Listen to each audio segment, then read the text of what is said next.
stand for the Pledge of Allegiance and have a moment of silence. I pledge allegiance to the flag of the United States of America and to the republic for which it stands, one nation, under God, indivisible, with liberty and justice for all.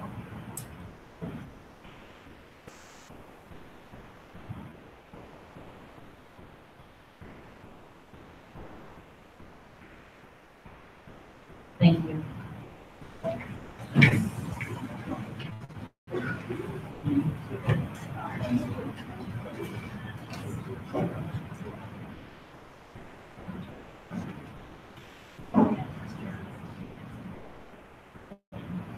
Okay, I need a motion to approve the amended agenda. Make a motion to approve the amended agenda. All in favor? Aye.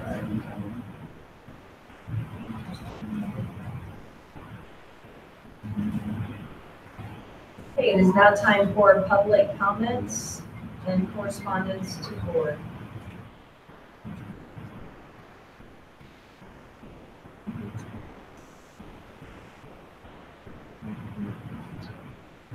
Okay, we have a thank you card.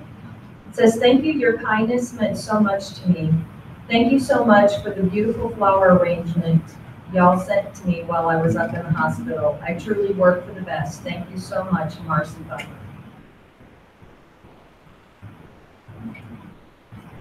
This is a letter from Desi to Randy, Senior Master Sergeant Randy Johnson.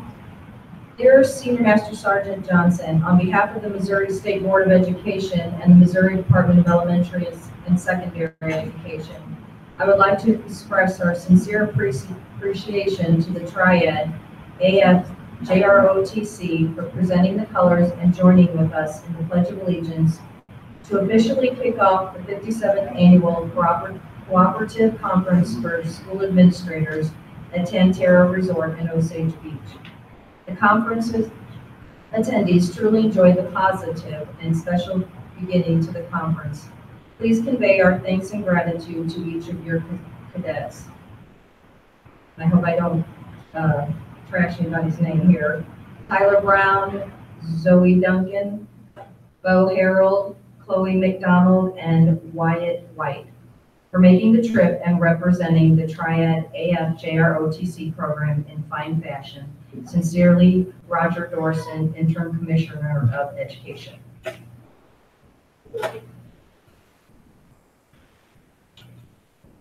And this is from Donna Geigercheck for the Knob Noster Back to School. "It is said that it takes a community to raise a child. Knob Noster is that community. Thank you for your generous donation. Without your support, our Back to School block party would not have been so big and successful. Because of your donations, we were able to supply 91 fully loaded backpacks to kids in need and 18 fully loaded backpacks for drawing giveaways. 109 backpacks total. That is amazing. Because all of the food, drinks, cookies, and condiments were donated, we were able to give more to the kids with prizes of school supplies and craft kits. This was the first time we have had the event indoors. It is wonderful to know that rain or shine, this event will continue. This is a great event that allows everyone to get together and see their friends before school starts. It is also a great icebreaker for kids who have moved into the area over the summer and may not have met anyone yet. If you have any suggestions for next year, please let me know. We would love to have your input. Thank you for the continuous support." And then at the bottom, she wrote, "Thank you for your donation of hamburgers and buns, the use of the K&E gym, and the help with cleanup. It didn't go unnoticed."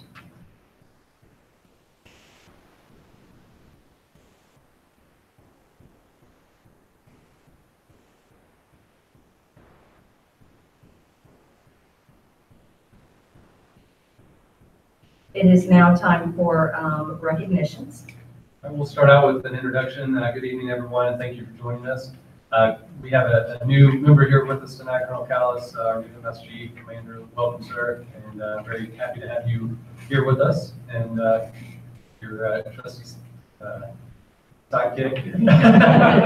Mr. Nugent has spent many a Wednesday, third Wednesday nights with us over the last several years. So, see you, sir, and you're welcome to have any remarks if you like. And if not, we'll move right along, and glad to have you here.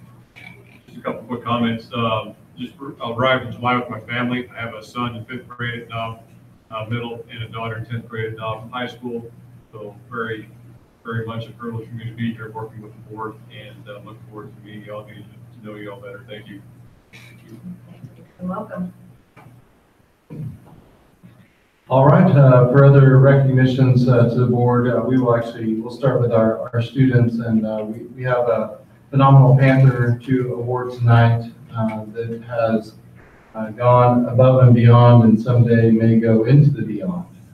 So we are going to honor tonight Aiden Gutierrez, and Aiden was one of our students that this summer, actually right at the end of summer, right before school started, Aiden was able to attend space camp for Knob Noster, and represented Knob Noster there at space camp. So give them a huge round of applause.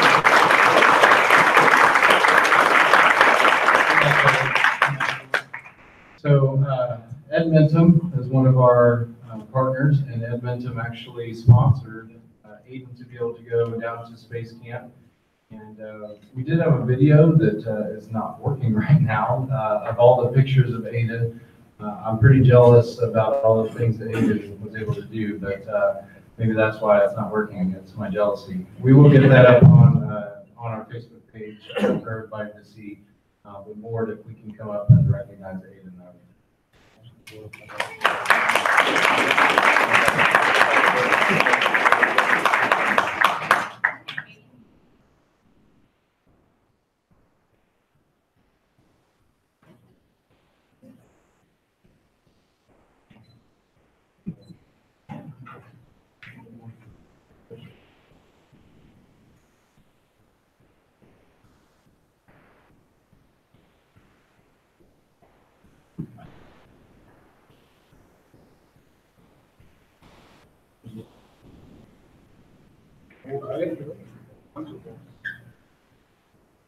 Get you right in the hand. Next. We'll have you get right here. Right here.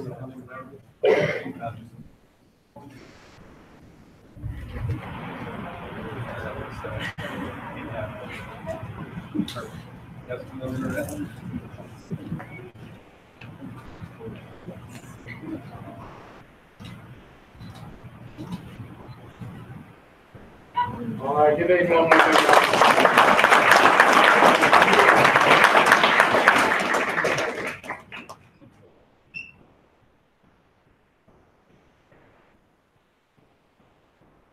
So we have another group of students that we would like to recognize.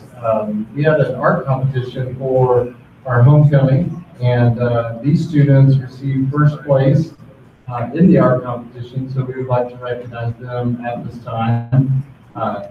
Harry Steves, Caitlin Briscoe,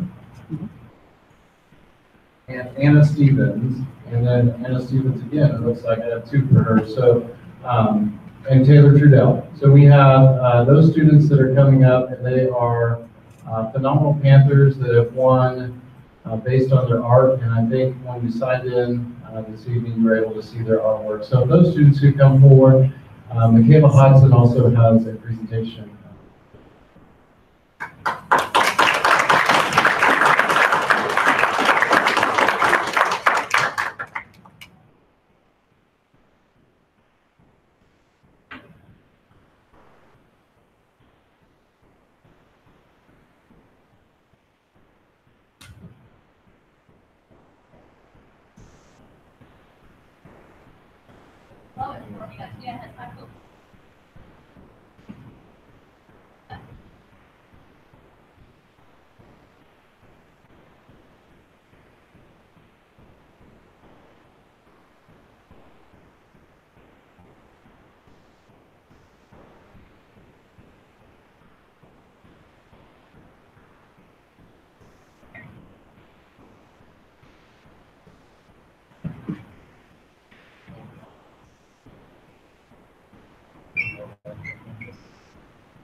Let me see which one is yours.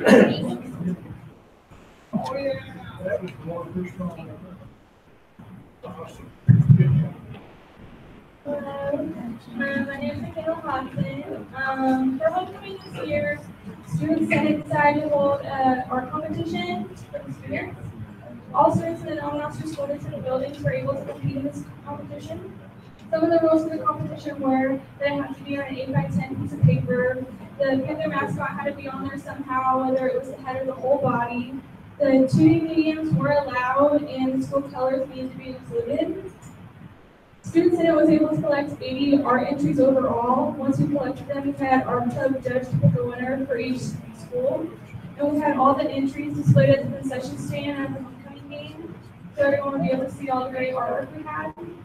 The winners of the art competition for each school are Ari Steves Whiteman, Caitlin Briscoe, K&E, Anna Stevens Middle School, and Taylor Trudell High School. The winners of the competition have received a $10 Sonic gift card, and their artwork will be permanently displayed at their school. Next year, we look forward to having more art entries for all the schools, and we look forward to partnering with the Art Club more in the future for more events. Give them another big round of applause.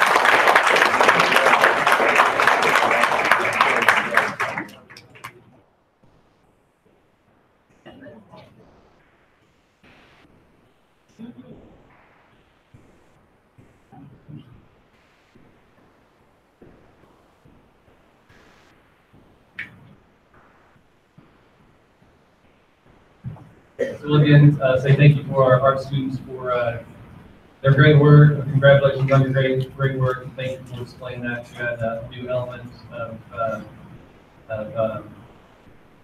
broadcast of our programs and our homecoming events. So thank you for that. And then for Aiden, what a dream to go to Space Camp. We're really excited to see you down there. And you were selected from our middle school students by our administration and others with input to be the representative that we chose to send down there. So that says a lot about you as a person, and great opportunity for you. And we thank Edmentum, one of our newest sponsors, for sponsoring your trip down. So thank you.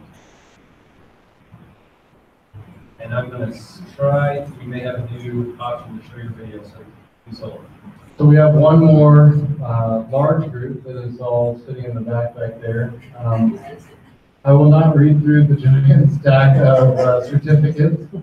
Some of you may be happy about that. But we have brought in our special ed department and our special ed teachers to be able to honor them here at the board meeting tonight, just for the hard work that they put in each and every day.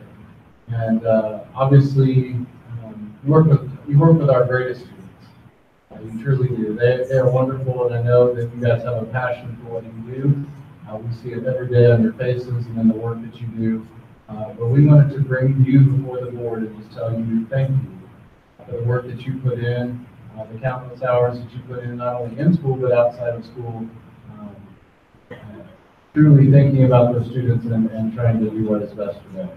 So if we could just all give a big round of applause to these amazing individuals in our SPED department. And we will make you come up here, because we do want to try to get a picture of you and others around.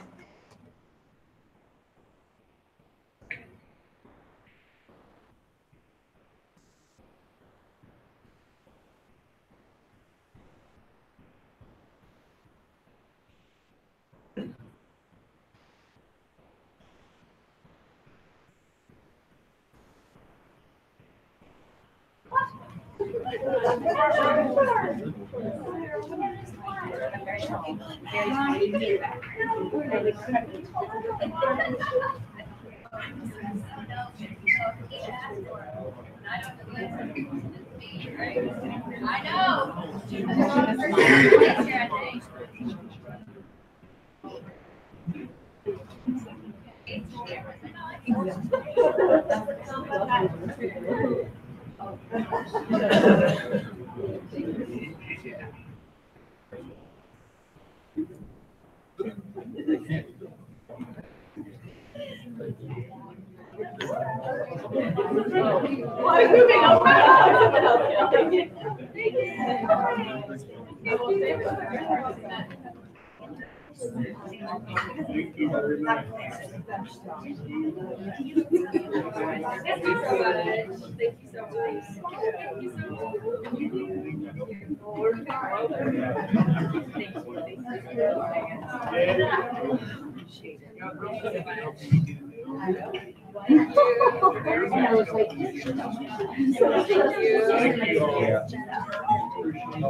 Yes, he's coming home.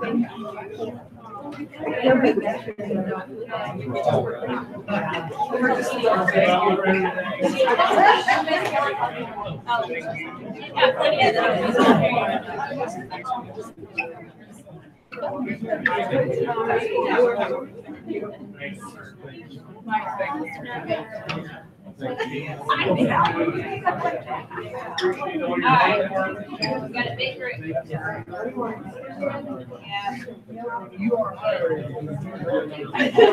Flag to flag. Thank you. They are. All right, we need to try to squeeze in between those two Flag to flags. flag, yep. So a couple of add-ons there. This group not only takes care of special education, but also all of our student services, whether it be parents and teachers, title, our reading, math, intervention instruction. This is the team that gets it done. We have one of our go-to partners that provides purchase services for our students. But you guys, you know what you do. I think our parents know what you do, and our kids do, and it's a job that takes a lot of patience, and that's we have a very virtuous group here with a lot of patience to work with the students that you do such an exemplary job. So thank you. And you know, the sign of a good leader is to the whole machine runs and they're not even present, but we need to get Dr. Rolfson up here. Oh, yeah.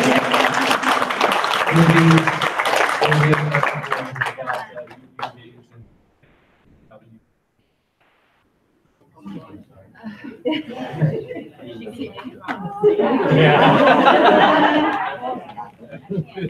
don't see Dr. Willard. There you go. All right. You're fine, you're fine. Are you, I got like half your plate. Okay, I got you.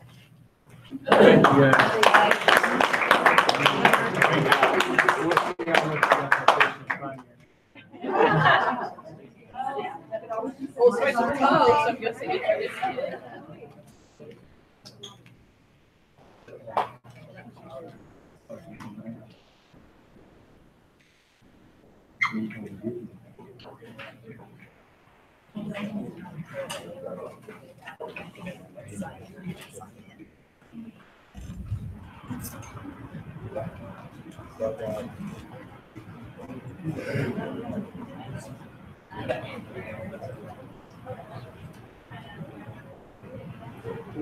All right, next up, the principal and director's reports are on there if you would like to read them. And next up is the MSBA report.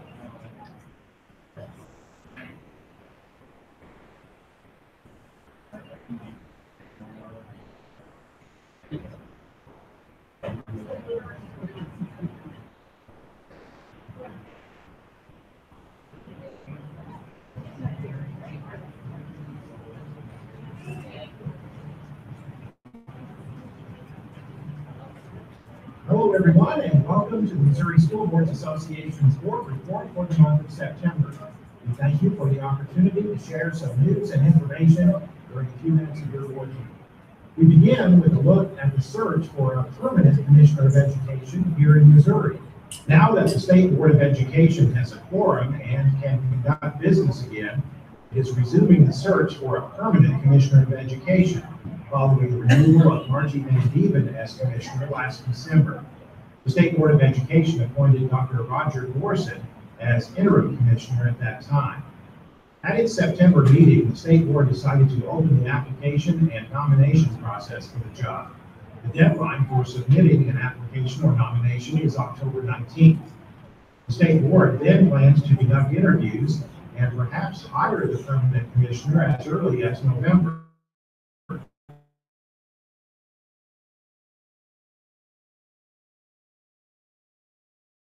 So the $77 million formula fund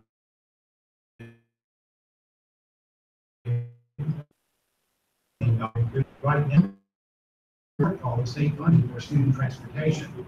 Local school districts have had to assume a greater share of as state funding in that area has declined.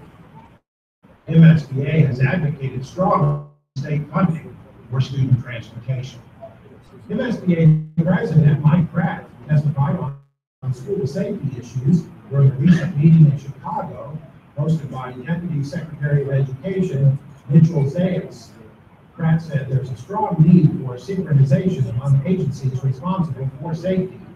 He said states, as well as federal agencies with responsibility for school safety, need an effective program to immediately message down to school districts any high-level threat potentially impacting school children.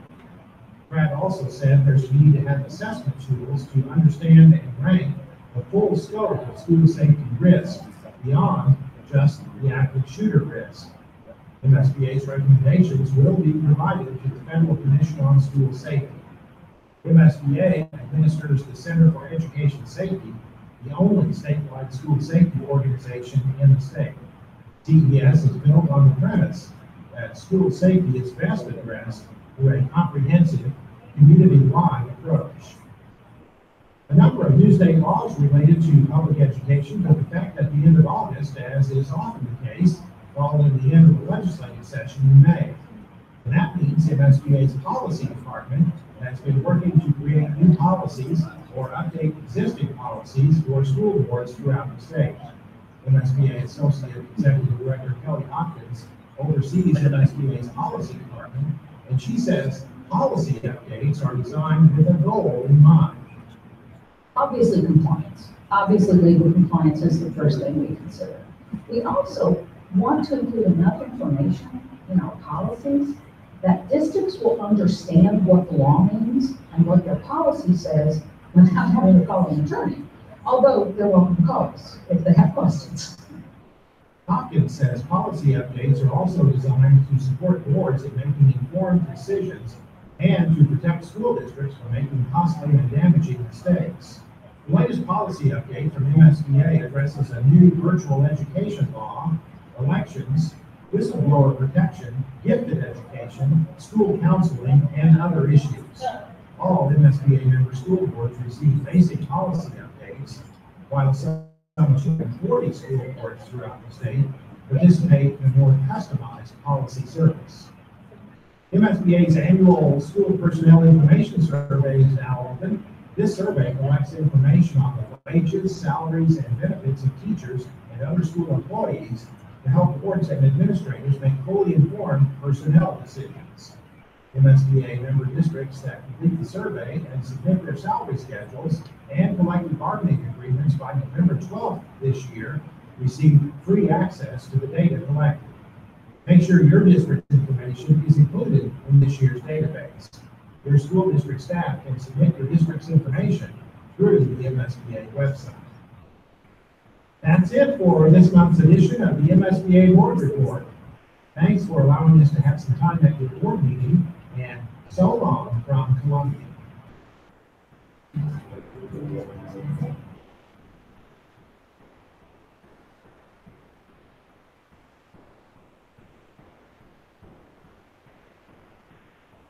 Okay, thank you, Dr. Wheeler. Next up is superintendent report. All right. right, so, as you all know, we had a tremendous homecoming week filled with lots of activities last week. I want to say thank you to everyone who took part in that.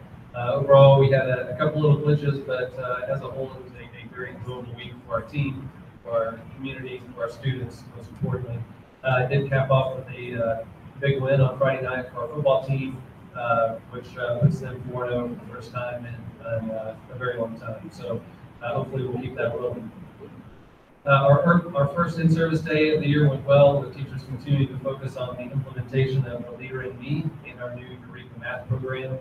Feedback on both were very positive, and we will continue to focus on these strategic efforts to improve the job that we do. Eureka Math, you may hear a little bit of grumbling on that. It's definitely a plate that is loaded for our teachers and for our students. So there's a lot of work that's going into that. But past that work, we're getting good feedback, and the teachers believe this will help us attack that area where we know we need improvement. So we will keep you guys updated on the progress of both of those programs. Last Saturday night, I had the privilege of attending the 2018 Air Force Ball at Whiteman Air Force Base out in Hangar 52. Major General retired Garrett Marensack was a speaker. He is a big fan of Valdosta schools, and specifically from our robotics program with FIRST. Actually, his wife is now working for FIRST Robotics, so he will continue to be connected here and also has family in the area. So he always likes coming back to Valdosta to visit. During that event, we had a really good opportunity for some FaceTime with Giannis Amalgans, who is the president of aerospace with Northrop Grumman. He was very interested in our programming and some of our strategic collaboration on what we're trying to do here. So that was a great conversation. He did invite us out to visit and speak with him at some time in the near future out at Palmdale. So we're excited about that and look forward to attending that meeting. Next week, we'll be attending, actually starting Saturday, attending the Davis Conference out in DC. We'll be making our Hill visits on Tuesday to go out and continue to advocate for Federal Impact Aid, which is the program that supports our military connected students through federal funding. So we will be out there at the start of next week, and then on the end of next week, we will be down at the lake for the Missouri School Boards Association Conference. So it's going to be a busy week. We'll try to sneak some work in the middle of that here in the office. 2018 academic performance data will begin coming into the district over the next month. Unfortunately, the final APR annual performance report for the district won't come in until December. So it really stretches that process out. Early indicators are we're probably going to be a couple of points lower than we were last year, but I think we'll still be among the top in the region, if not holding for the third year in a row that top spot academically. So we will keep you guys updated on that as well. And as I started out, I want to extend a congratulations to our student athletes. We've had a great start to the year in our sports programs, and we're very proud of what's going on there. Enrollment for month ending, Valdosta Elementary 354 with 97.83% attendance. Valdosta Middle School 458 with 97.60. Valdosta High School 374, 97.82. Whiteman Elementary 362 with 97.90. And our district total 1548 was 97.79%. So anytime you're over 96.5% with attendance, that's a great month. So we're very excited about that. And it looks like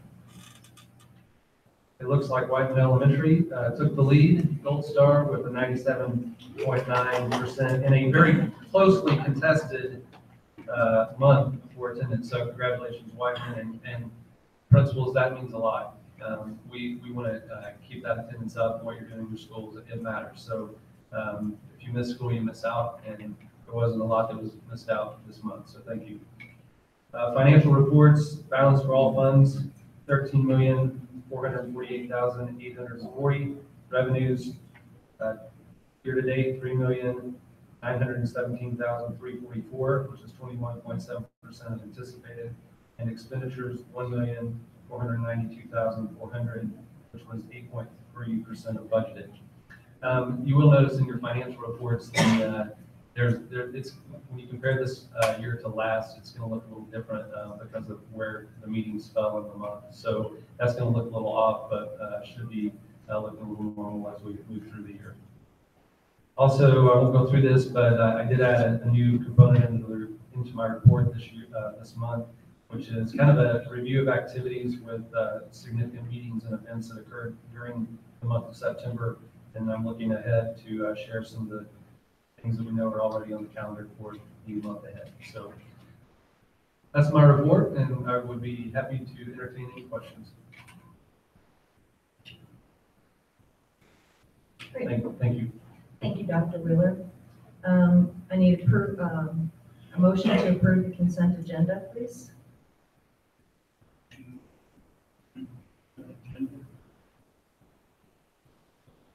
All in favor?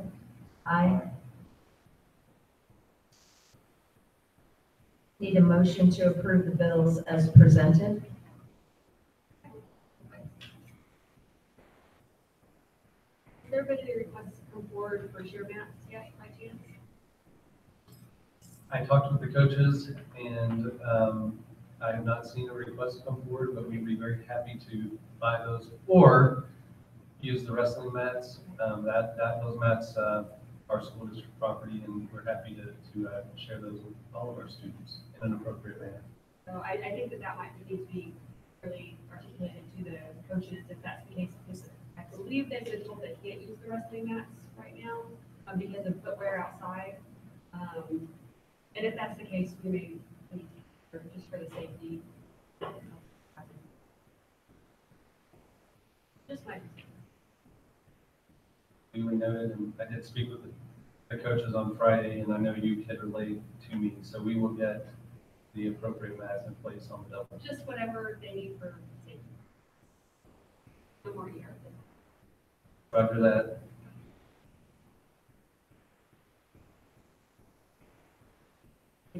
Thank you. Motion's still on. And I'll go ahead and make the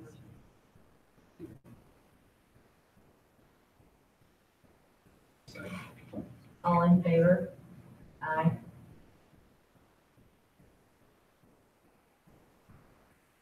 Next up is the MSBA 2018A policy update, and this is for the first read only, so there's no vote that needs to come to this.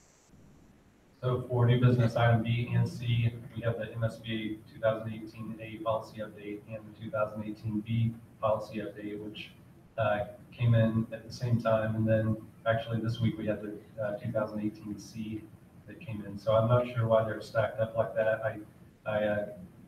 We actually did not receive the 2018A and did not realize that, and MSBA didn't catch that either. So we're going to move through a batch of policy updates pretty quickly. I almost put C on here, but I thought I would save some reading for the next 2 months.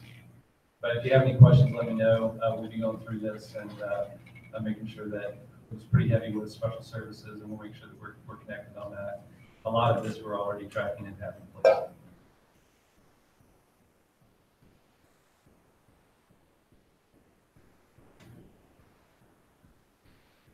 Okay, we're going to jump down to D then. This is for discussion and information on grounds and sports complex tractor and mower. So I had Mr. Bazinga. I thought he might be the best person to speak with you guys about our needs with a tractor and mower. He loves public speaking, and he's very excited to be here with us tonight. And we appreciate all the work, jokes aside, all the work you do. And one of the things about being able to do your job well is having the right tools. And this item is just asking for some feedback and direction from the board on kind of a new approach to how we take care of our grounds. So, sir, the floor is yours. Okay. Well, when do you consider buying a new mower for the district? I just wrote myself some comments here because I'd probably forget standing here. But our New Holland mower is broken. It's the only one we have the most in the district. And last year we replaced. Not on. last year we replaced the rear end with more, over at Crown Management for $4,300. And it's been a little over a year, and of course, the rear end's gone out of it again, which we've asked about a warranty on it, and of course, it's been over a year, so we're not that much interested, but they said they would take it apart and see what needs to be done. It's going to be fixed again. So, so anyway, it's totally out of commission. So then we have the other New Holland tractor that we use for a variety of reasons. It's got a front loader on it. It's got a rear blade. We have used it for some towing and buses every now and then, and we use it for snow removal. And most of all, we use it for forklift. And actually, on that tractor last year, we had spent about $3,300 on getting the front end repaired. Mostly due to the fact that some of the stuff that we received through the district for paper supplies, unloaded semis and what have you, is more weight than what the tractor was supposed to handle. And so I was going to recommend just buying a new tractor that we sufficient enough to handle the loads of forklift as well as going throughout the district. And I just made a comment here at that time, when we're looking loads off the semis, the rear wheels of the tractor will actually be ground. And the progress for a second anyway. Let's see what else I got. And right now we're using the riding mowers to mow throughout the district, which is taking a lot more time than what we usually take. The large tractor usually takes us roughly 16 hours a week to mow everything throughout the district.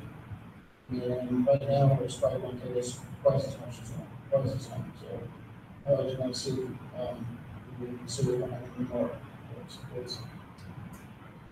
Thank you, Luke. Again, the reason we wanted to bring this in front of the board, this is a shift in how we're approaching our lawn and grounds care. Frankly, we've been talking about this since last year, and we chose at that time to try to do a repair to an existing mower. That was a pretty expensive repair that only get us an extra year. So it probably wasn't a great decision that we made last year, but at the time we were hoping to secure some grant funding and try to help offset a portion of the cost of this equipment. We haven't been able to successfully do that yet. So we're without a mower now, without a grant, and just wanted some direction from the board. We have in an unrelated but related development, we have submitted for a $66,000 grant to try to help offset some of the costs of our new buses. We should know about that within the next month. So in terms of impact on the budget, if we're able to secure that grant to offset some of the additional capital outlay for buses, then it might be an opportunity to shift that allocation over to support this equipment. So that's not guaranteed, but it is something we're trying to get accomplished. Bidding wise, we did get quotes from Kubota over at Crown. We did get John Deere quotes, and in terms of how we would bid this, those companies have governmental pre-bid contracts that are already in place, so we can do a direct buy with them and take advantage of that. So we wouldn't necessarily have to bid that out since it's already been pre-bid. We can always do that, but at this point we just accepted quotes and asked for their governmental pricing. What's that? Is it the only ones that came through? That's the only ones that we asked just because of the local service. There's no as who anybody in mind? Just like to see whether it's going on. Oh, It goes out there. I'm not saying that you got someone else, but so in terms of the competitive bidding, that it's already been bid for the governmental contracts, which is why we didn't do an RFP like we did on the buses or what have you. So we can definitely do that and write a spec. or take quotes, maybe list a broader spec so that we can get the work. But the quote provided was the one recommended. Our guys felt like John Deere was the right choice for us. I think when we got some of those, some of the tires we used and the hydraulics that we needed. Right,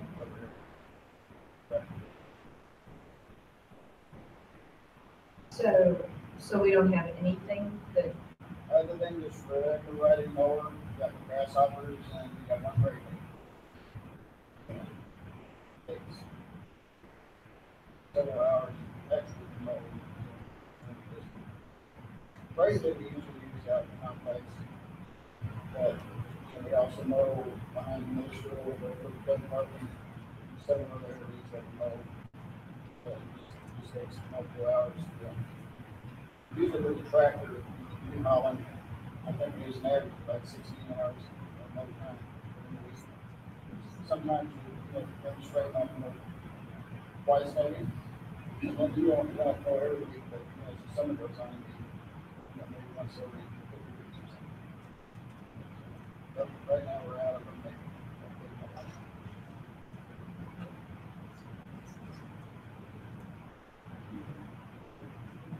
Lean mower now, use your broke down.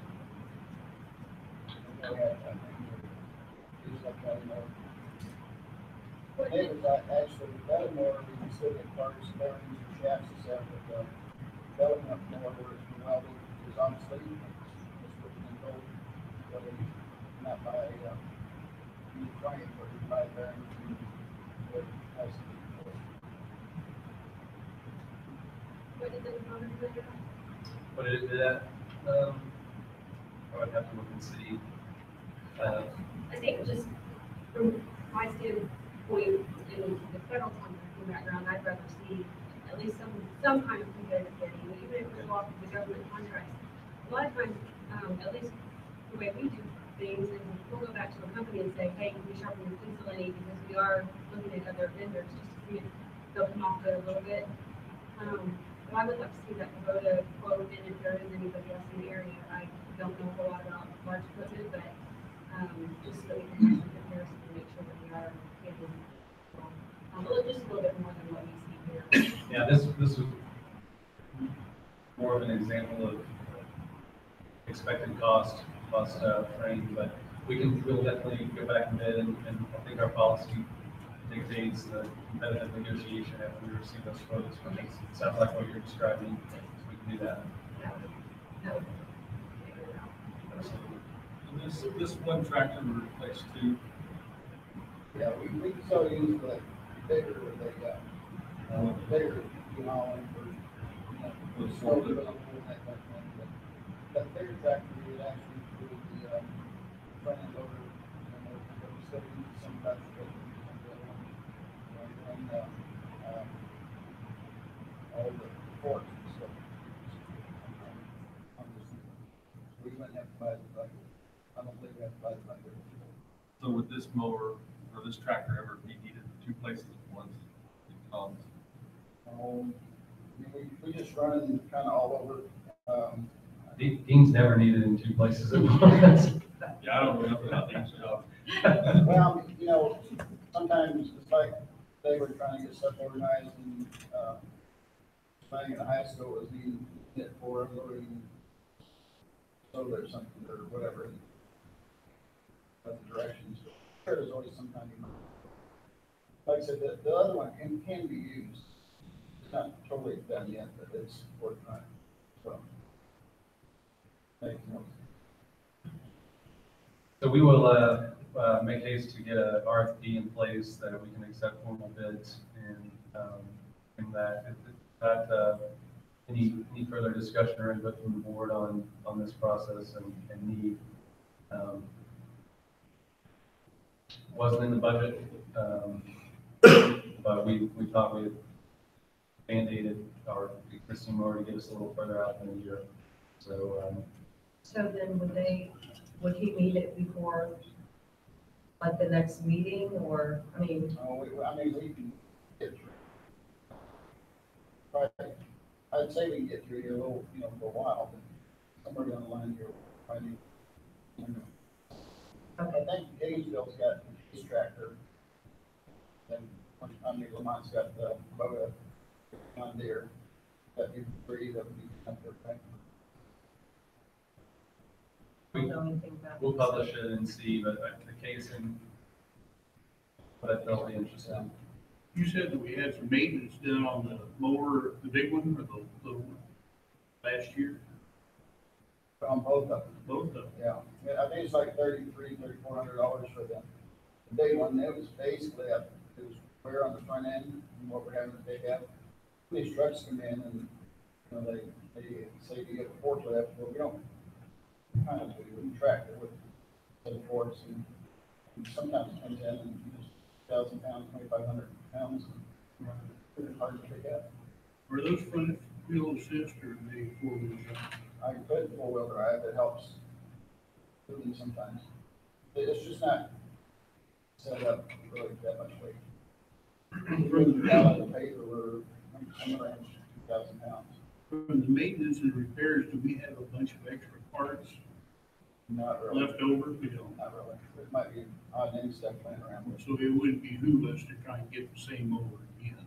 No, I wouldn't get it all. And actually, I'm just talking, last time we got the front end fixed, we had to wait 6 weeks to find parts. Not necessarily obsolete, but they just weren't available. There's a lot of other small details, but if we get this primary motor where we can cover a lot of ground with this setup, it's going to hopefully extend the life of some of our other mowers and equipment that are carrying a pretty big load right now on work. So, Have we looked into leasing something for 3 months just to get us by? they will do a lease. There is some built-in profit margin that would extend the total cost. I think the more that the proposal that's here, I want to say the monthly was $980, maybe something like that on a monthly lease. Something we did out of the base for years and years. Hustler comes to mind. But, I don't remember what used to be John Deere. Ag Power now in this neck of the woods anyway, was we would entertain them with purchases and ongoing service agreements if they would come up with a longer extension on their service agreements. And they would always do it. Just in there, come their body, if it was substantial. I think with the state, they were having longer leases, but when you're talking about lease, they were more at 4 or 5 years. Well, what I mean is if we come back and buy something here again, if we negotiate with them for an extension on their normal warranty or service contract to include hydraulic hoses, that's a big thing for me. We'd say $1,000 a year, just having their hoses on our shelf ready for use, instead of having to go downtown and get one made and then have it roll. I'm just curious, I don't know if Ag Power will do it. That's something we can probably ask. Around 2000, 2003. Not really that old.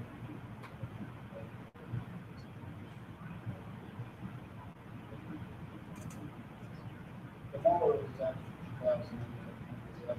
The large one was 2000. Tires, but, Different changes. All right. So no further info, that will proceed accordingly, and we definitely will see. I doubt that Case would be interested, but maybe Crown or Crown Air Dealership might be interested in sponsoring the scoreboard. So we'll definitely give them the opportunity to do that as we transition into the next budget item. Why don't we get the? Okay. Okay. Thank you. Did very good, Dean. We might have you back next month. I want to go get a Snickers bar. All right, next up is the Panther Stadium scoreboard. This is for discussion and information. Yeah, again, kind of a similar situation. We have a 20 very old scoreboard that's probably reached end of life, and it's been actually pretty reliable up until recently. We had a lightning strike. We're not sure if that has caused some of the issues that we're experiencing, but we've went through several steps of repair from the power to the board through some of the electronics inside. We thought we had that repaired and back up and ready for homecoming. Ran through a couple of quarters, everything was running smoothly, and then we fired it up for the big event, and I guess it got nervous because it didn't work for us, as most of you guys know. So just wanted to see if we want to go back with a similar type of new replacement. I thought the cost was actually going to be a little bit higher than what I think it's going to turn out to be. We do have a quote that was forwarded to the board that was around $11,000 for a same brand, same size replacement.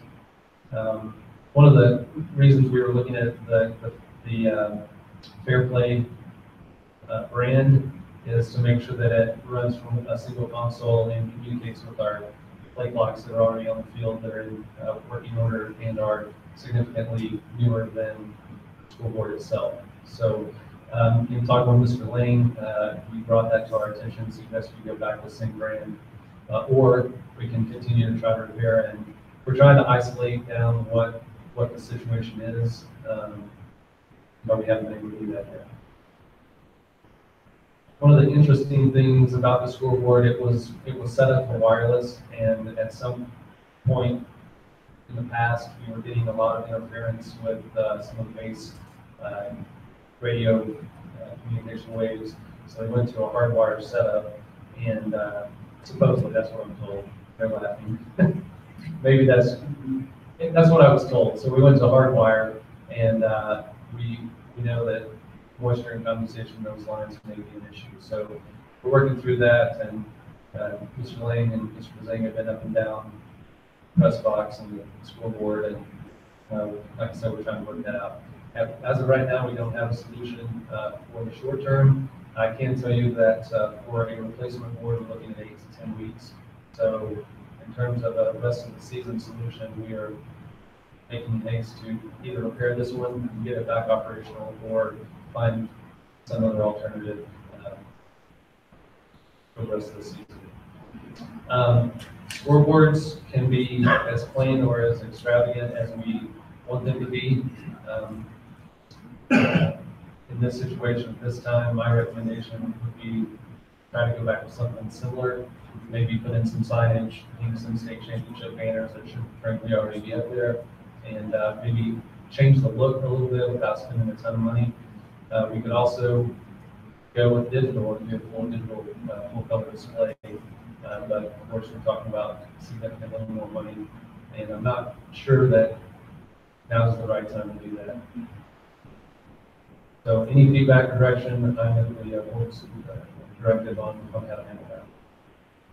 The cost is going to be around $11,000 for the product if we go back with similar brand and size. That's 8 to 10 weeks. Do we have any other school boards that are routine that we want to get packaged together with, competitive pricing? Yes.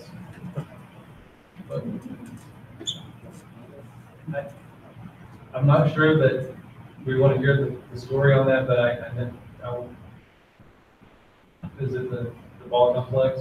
They have just had fits and fits with the ball complex scoreboards, but it's not because they're near end of life. Well, anything you'd like to share? Well, you got it. Well, ever since I've been here, we've always had issues with scoreboards out there at the complex. And I've had a guy come out of Kansas City that has actually worked on them before. And he has fits with them, but parts aren't available. But he's got parts that are left over from other times. So I've got the parts now. I get them going for each season. But supposedly, when they put those in, they were like cheaper because they were available. I mean, they were like lasted crop type thing. So we got them cheaper and that's what was put in there. So but we have issues with those too. So maybe we can combine something. At least get two of them going. So Premier baseball and premier softball. I'd be of the opinion to try to look at those prior to the gyms and anything that we're having issues with nearing end of life or end of parts license on those, if not wait till February. That is a door to school. I think for a small investment, we can have.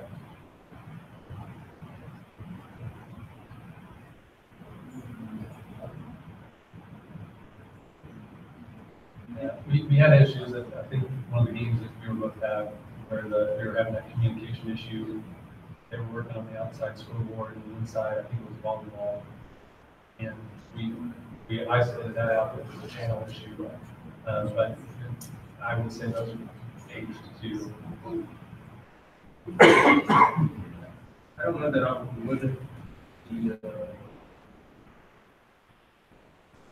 limit the surge down based on that are small auxiliary stuff, but things like that. If it makes more sense and more value to upgrading that system, I'd be more interested in doing that, getting less value, not necessarily price. And I, of course, stay competition rules, so that would be a good way to approach it. If we were to package things, which I think that's actually a really great idea, I hadn't thought about it.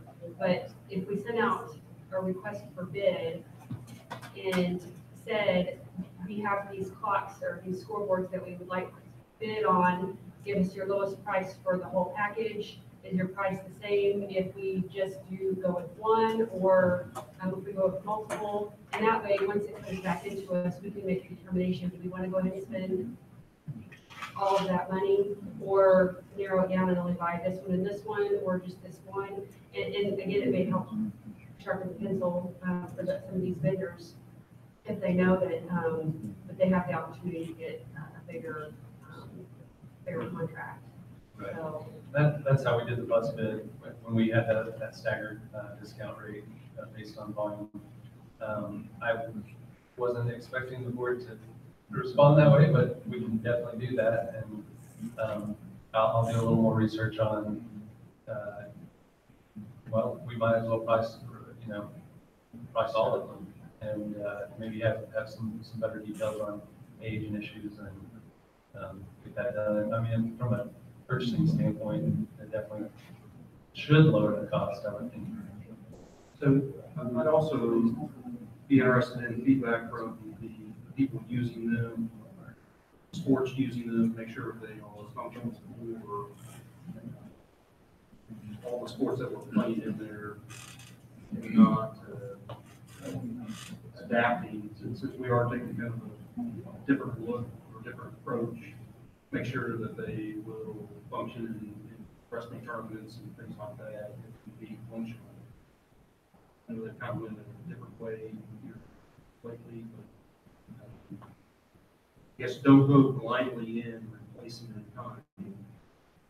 Right, you will maybe step up from the basic on softball, baseball, even, there's a lot of varieties out there. You run around the MRBC or district play, kind of see different, different scoreboards and how they're used. And some of them are real nice in basketball. You kind of come up with players and points and things like that. Or little rooms and walls to do all that. It's kind of nice and just assume that the school is taking pride in the programs when you do that. But definitely like to be interested in seeing options. I'm pretty sure that high school board was there when we went to school, wasn't it? It looks familiar, I don't know. That's only been like 5 years, hasn't it? Yes, thank you. For her.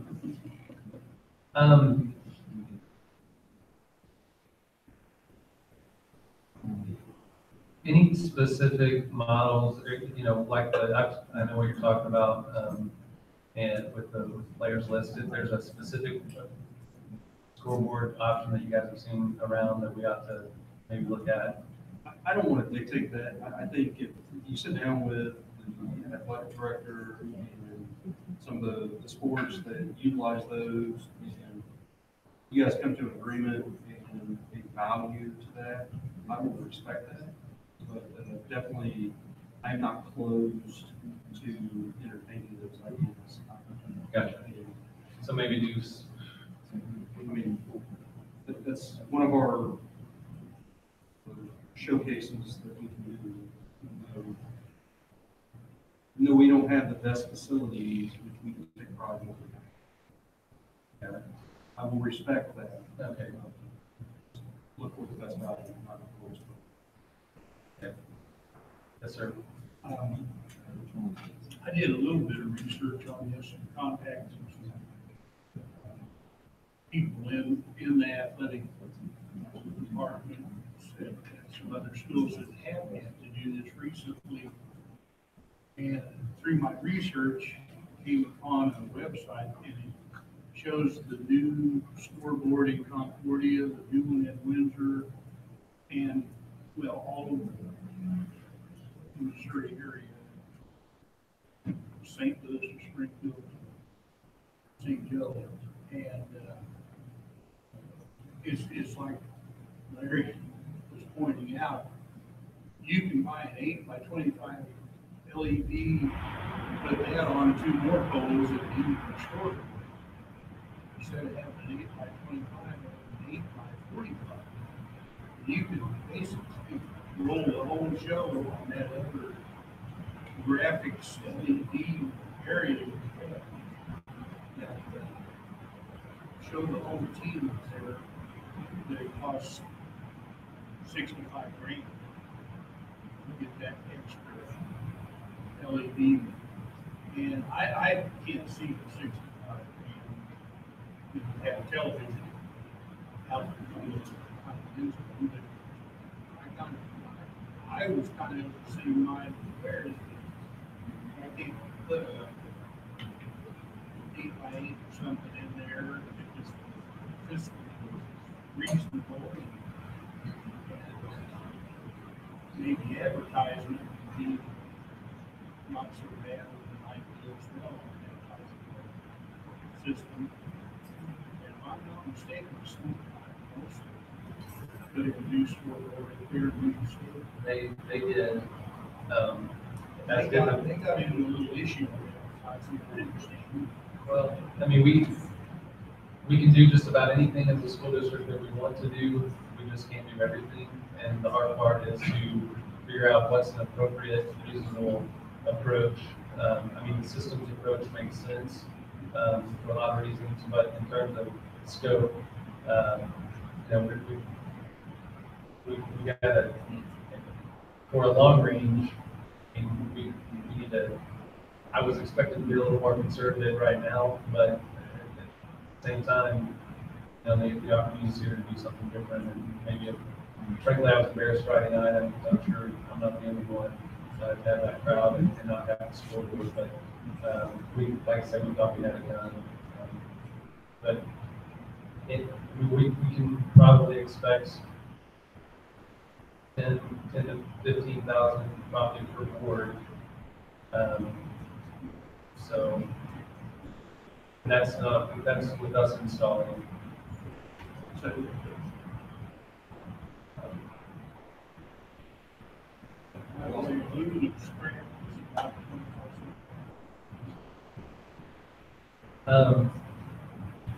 So I'll look at options and try to do something I'll probably price a simple replacement and then maybe some options. And we know if we get into LED, that's going to be expensive. And frankly, for anything inside, we probably could have Davis and his team. We even talked about Mr. Davis trying to do something outside. My only hesitation with that is reliability and dependability of trying to makeshift an exterior on-demand display that in-house.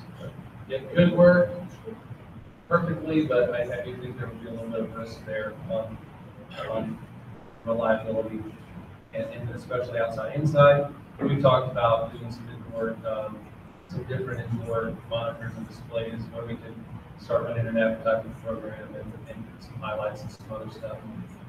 Frankly, it hasn't been my top priority. It's something I've done in the past in a prior district that was a top priority because we were really needing some money for athletics. And you guys know what I've been focusing a lot of my time on, but at the same time, we got to do this now. So we'll try to get this together, and I don't know. I doubt that we'll have it in my next meeting, just because we're going to have to research and get a proposal together, which will probably take more than a month to publish and get results back. So what I was going to say is, to me, these investments are very supportive of the campus. And there's nothing that says that if we change location or upgrade something that these can't follow that. So I don't know that I would be reasonable, but let's give you everything. So look at what we can do.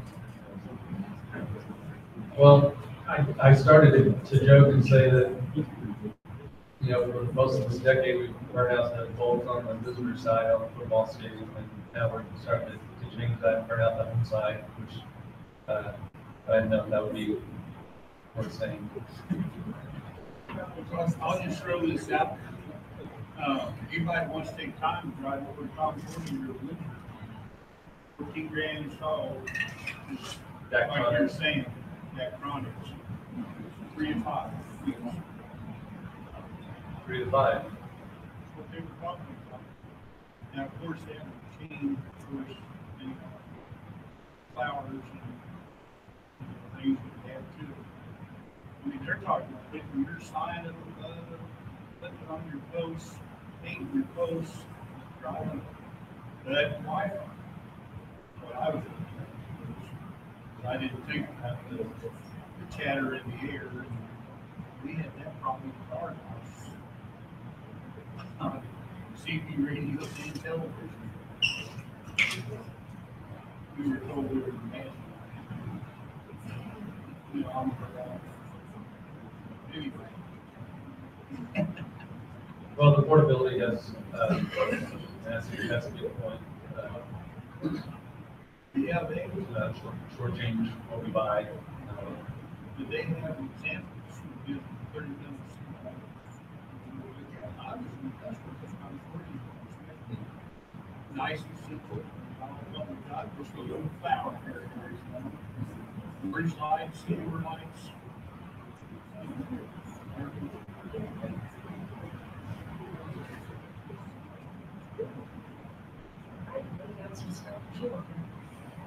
Thank you. All right, next up is under old business is CSIP update.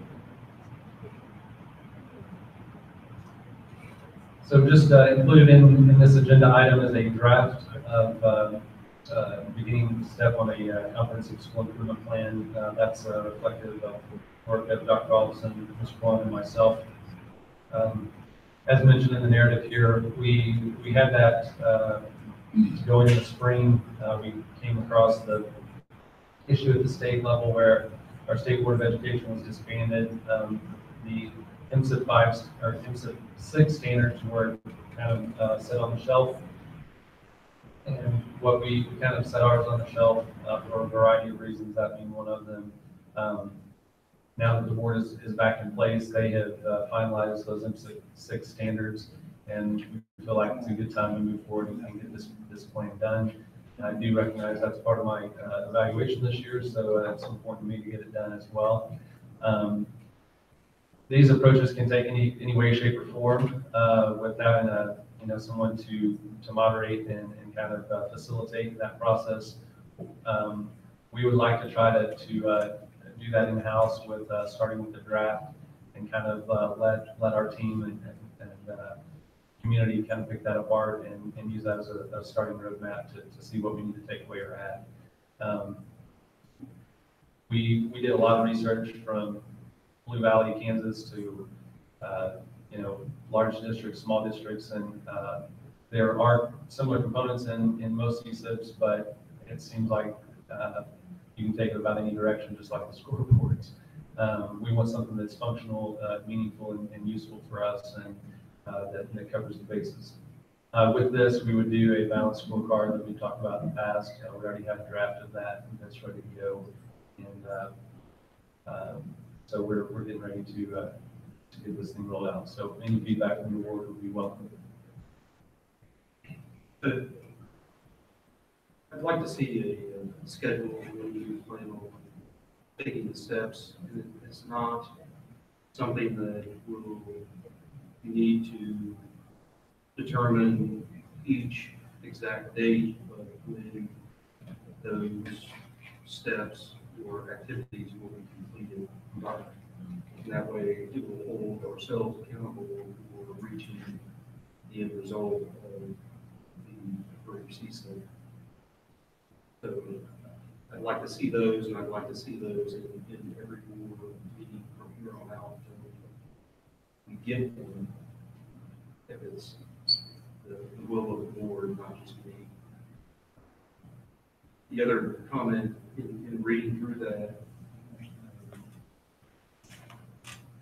just an observation, and I think some of the early goals are more easily measured. And definitely have some, like you state, what is measured is what you said there, is dealt with. So I guess measure gets done. Yes, correct.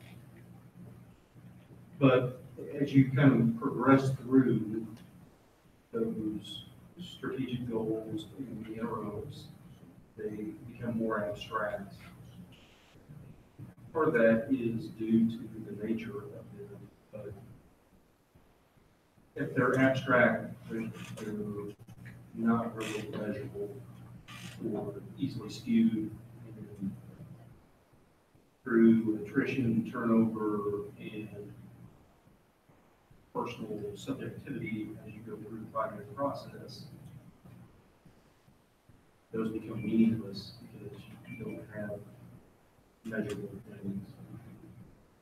From the training that we received, new board members and things like that, they reassure you need to stick with measuring things. Just, I guess, some of them say analyzing a survey or conducting a survey. It's more than just the conducting, because you can do it, put it on the shelf, but it means absolutely nothing. So there needs to be something measurable to that. And by no means do I want to react to surveys, because I do and I don't. You gotta take them with a grain of salt and kind of attitude, what's going on, how the questions phrased, all kinds of things can lead you. And we don't want to be chasing our survey results. We need to get a solid path going forward measure it. It's a fine line, I realize, but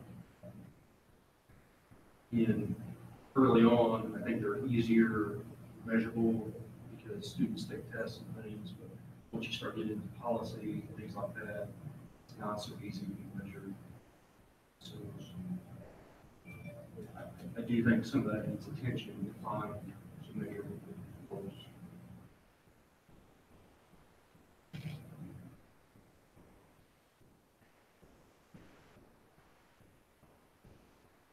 Yeah, we were struggling with that too because,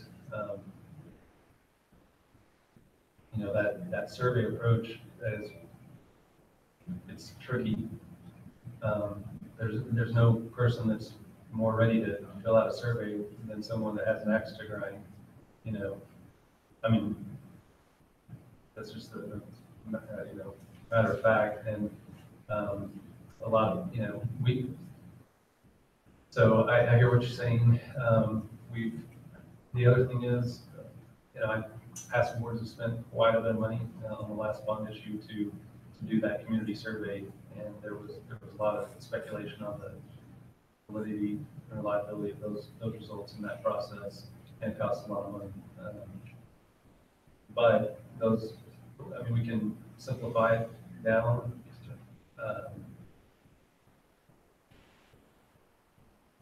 To concrete. The thing I would caution the board is, honestly, a one-shot math result doesn't always represent student learning and growth for a lot of reasons too. So we got to be careful about hanging our hat on a one-shot, one-day measure. When I think about like the Leader in Me, character ed, those are all, you know, soft, you know, hard to measure priorities that are in our mission statement as it currently stands that are very important to us. You've heard me say it's the most important thing, but how do you measure that quantitatively? So we'll work through that and see what we can work out. Any help on that too? It's welcome. I mean, that's what the process will help us do. I think nowadays the surveys are a little bit easier and there's more resources available than when that was done. But you know, I think we stepped through with the presentation and last year's MSBA. We really need to engage the people that don't want to get engaged. Those are the ones that you need to get feedback from and things like that. I think there's ways to do that as the gentleman was presenting, but you just have to be able to reach more than the people that are really willing to do it. Although there's this value too, you just want overall spectrum. We talked about that too, and we have all the tools to do an electronic survey, but that won't necessarily reach a lot of our stakeholders. No, same as print media versus digital media. We talked about the phone calls. I mean, the last thing I personally want to do is answer a phone call with the survey, but we've got to reach those hard to reach people somehow. Maybe, and maybe we put the opportunity out in a reasonable manner, and you know, I and personally, and not that it's a personal thing, but as a district, I think we ought to consider whether or not we're most interested in highly engaged stakeholders or loosely engaged. We want to try to catch everybody, but I also think, you know, everybody has that opportunity to get engaged if they want to. Just real quick, so one idea that might have some goals, but I just thought of it and haven't thought through everything, but are we getting ready to have open houses soon? We could have a survey done that is handed out at open house to every parent. And if they have multiple students in different classes, we can have a box on there that says, I've already filled this out in the class, check that off, and they sign at the bottom. Bring it back in that night, or we said that the student has to bring it back within so many days. one way that we reach at least a large amount of people in elementary schools. I don't know if middle school is going to be not, but The parents, we can reach parents immediately. it's everybody else. It's everybody else. But that's all stuff that we've discussed, and we want to make sure that they're vetted. And that it makes sense the way we do it too. Right. Well, I appreciate the input. Any other comments on the CSIP? Yeah, when I say we can reach parents like that, we can communicate to them. It doesn't mean that we can send out communication. I do a survey about 1 out of every 10 that I want to do, but if I have to sign my name to it, Right? but no phone calls. Okay. Definitely. Somebody has my number. I've had like 20 today. So if you have any more concerns, suggestions, or comments for Mr. Dr. Wheeler on the CSIP, we would like those. All right, it's that time. Make a motion to adjourn to executive session pursuant to RC number 610.021. Reading taken by roll call.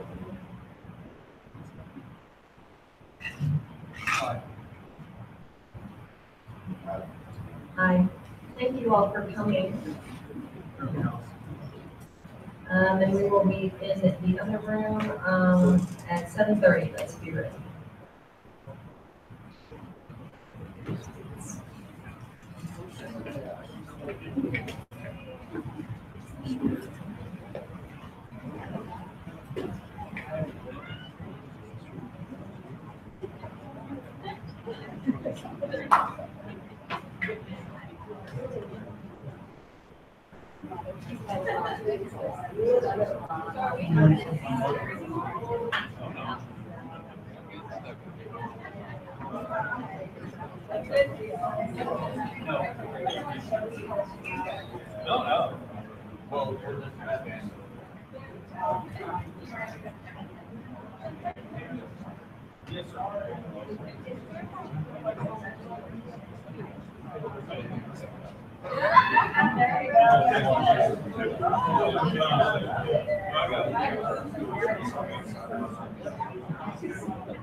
Yeah.